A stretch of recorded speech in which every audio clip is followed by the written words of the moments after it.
വിവാഹപ്പന്തലിൽ നിന്നും നേരെ പോളിംഗ് ബൂത്തിലേക്കെത്തി നവദമ്പതികൾ.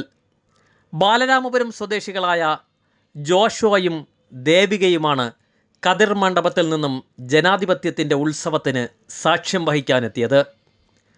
കോവളം മണ്ഡലത്തിലെ വോട്ടർമാരാണ് ഇരുവരും. വിവാഹ മണ്ഡപത്തിന് മുൻവശത്തുള്ള പോളിംഗ് സ്റ്റേഷനിലേക്കാണ് ആദ്യം ദേവികയുടെ വോട്ട് രേഖപ്പെടുത്താനെത്തിയത്. ബാലരാമപുരം തലയിൽ വാർഡിലെ 99 നമ്പർ ബൂത്തിലാണ് ദേവികയുടെ വോട്ട് രേഖപ്പെടുത്തുവാനായി ഇരുവരും എത്തിയത്. ജീവിതത്തിലെ ഏറ്റവും തിരക്കേറിയ ദിവസമായിരുന്നിട്ടും വോട്ട് പാഴാക്കാൻ അവർ തയ്യാറായിരുന്നില്ല. വോട്ടിൻ്റെ പ്രാധാന്യം അറിയാവുന്ന നവവരനും വധുവും കതിർ മണ്ഡപത്തിൽ നിന്നും നേരെ എത്തിയത് പോളിംഗ് സ്റ്റേഷനിലേക്കായിരുന്നു.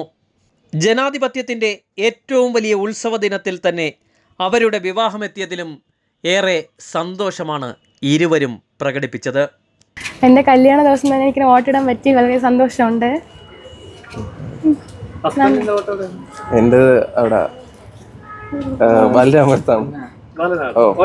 ഇല്ല ഇനി തന്നെ പോകുമ്പോ നേരെ കതിർ മണ്ഡപത്തിൽ നിന്നാണ് നേരെ മണ്ഡപത്തിൽ നേരെ ഇങ്ങോട്ട് വന്നത്. അതിൽ വളരെ സന്തോഷമുണ്ട്.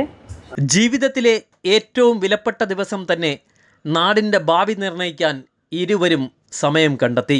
ആഘോഷങ്ങൾക്കിടയിലും വോട്ട് ചെയ്യുക എന്നത് ഓരോ പൗരൻ്റെ കടമയാണെന്നും ഇവർ തെളിയിക്കുന്നു.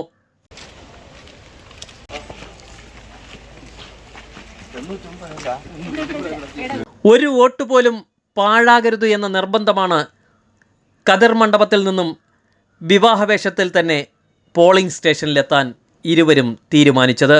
എല്ലാവരും ജനാധിപത്യത്തിൻ്റെ ഈ ഉത്സവത്തിൽ നിർബന്ധമായും പങ്കാളിയാവണമെന്നാണ് ഇരുവരും ഒരേ സ്വരത്തിൽ പറഞ്ഞത്.